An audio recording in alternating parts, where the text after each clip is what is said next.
Ayun o mga kaibigan, no? Napakasipag nila Fiona maglinis ng kanal na barado.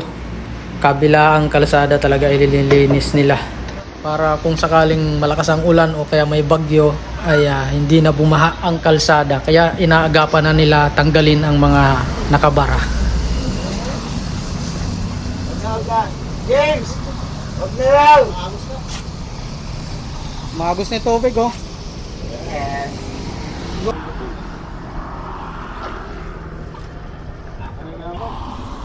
Pumasok talaga oh. Lato-lato, Viola!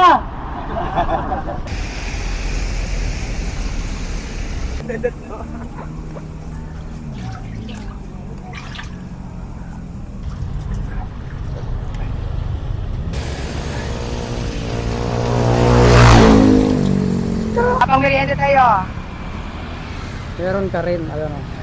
patuloy supportahan ng channel ka Idol, tsaka yung isang ka-Idol AJ yan. Sa mga hindi pa po naka-subscribe, naka-follow sa kanyang channel, sabay-sabay po tayo mag-follow up sa channel ka Idol. I thank you. Yun oh.